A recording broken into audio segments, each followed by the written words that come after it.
So credit cards are built to win their game, not yours. Something the credit card companies don't want you to know: beginners don't get in trouble because they're reckless. They get in trouble because the rules are actually hidden. And that's something the credit card companies don't want you to know how to maneuver.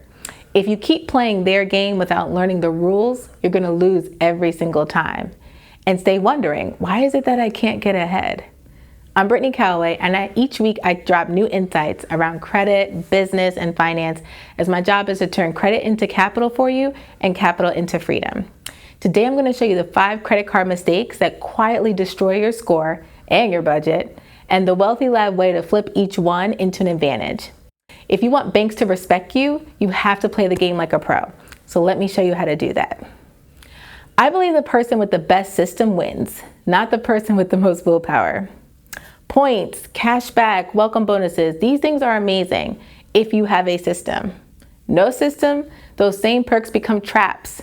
Most creators will tell you what card to get and all the perks around it.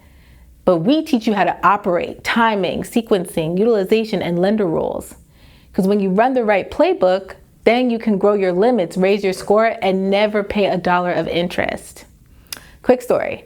A beginner came to us with a decent income, 3 new cards in 90 days, and a score that fell 40 plus points. Why? No plan. We showed the applications that they were doing. We had a fixed utilization, set auto pay, pre-close pay downs, and prioritize the right cards in the right order. Within 6 months, the score was up, limits increased, and travel points finally worked for them, not the other way around. So if you already opened too many cards, pause for a second. No new apps for 6 to 12 months. Let's focus on payment history and utilization so you can recover. If you really want that travel or welcome bonus before you're ready, fine, but only if you can hit the spend organically without carrying a balance and you're not burning a better approval path for that. Another pro tip, for those that are going for annual fee cards, make sure they are worth it. Prove you can run a no-fee setup flawlessly first, then move up with a plan and downgrade down the path when you need to. Now, for the 5 mistakes you can't make after watching this video. Number 1, a lot of you are applying for too many cards too fast. What happens? You're racking up hard inquiries, they're piling up, new accounts are tanking your average age, and lenders see this as credit seeking, so they're not giving you what you need. So if you are new or rebuilding, we need to space the applications apart, if to stagger them. The sequence also matters. So if Chase is on your roadmap, for example, you have to respect the 524 rule. 5 or more personal cards in 24 months is likely going to be a denial. You got to prioritize these approvals first, then you can expand. Now, if you're serious about getting out of credit card debt and building real wealth with large limits, book a call with me using the link below so we can help you get to financial freedom. You can also grab my Operate Like a Pro credit card checklist at thefundinglounge.com, where utilization targets, pay down timing, and downgrading paths are all in one place for you to be able to learn. Now, mistake number 2 that I see you guys doing. You guys are getting the wrong card at the wrong time. So what happens? You lock yourself out of better welcome offers or burn slots that could be used for higher value ecosystems. Start with those no annual fee foundation cards, because those are the ones you're going to keep forever. Then we can start to move for Chase, Amex, Capital One, Citi, and start to dive more into the niche airline hotel cards.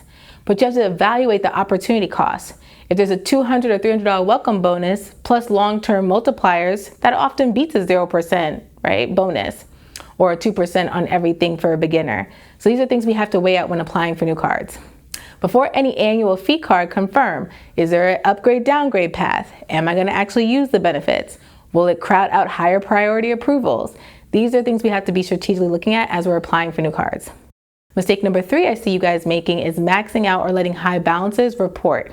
What happens if your utilization 30% of FICO spikes? Your scores are going to drop tremendously. So we have to learn your statement closing date and make a pre-close payment so the bureaus see a low utilization. Ideally 9%, but under 30 is acceptable. We have to spread across the cards. Let one report a tiny balance and then set the rest to near 0. Mistake number 4 that I see you guys making. Do not treat the card like cash. What happens?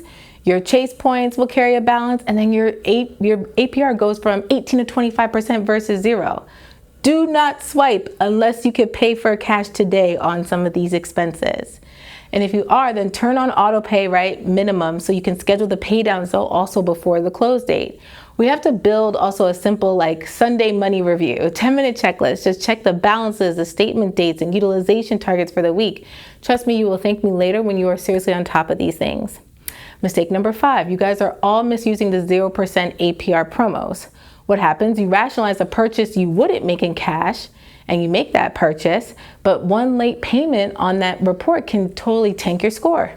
So you need to use 0% for strategic reasons, with a true transfer plan, or a purchase of a business or an investment that is going to 100% pay dividends and get you your money back on the card. Otherwise, skip it. The hidden cost is credit profile drags, your score gets lower, and it's not utilized the right way. If you do use the 0% interest, make sure auto pays are minimum, right? And you're making sure you're paying them, but you're also keeping the utilization low, ideally again in that below 10%. Another pro tip, keep your no fee cards forever, right? Just even set one little bill like a Spotify each year and make sure you pay it off. For my high fee cards you've outgrown, downgrade them within the same family to preserve account age or the history, or even better, for new cards, you can literally take out a new one and combine them to get larger limits. We specialize in helping you do that. So remember, credit cards are not the enemy. Randomness is. When you apply with a plan, engineer what reports, and protect your history, you win the game the banks designed for themselves. Drop a comment with the mistake you've made before and the system you're installing today so that none of these credit card mistakes happen again. And make sure you watch this video here because I'm going to break down Trump's new credit mandate and how you can benefit and be prepared. See you soon.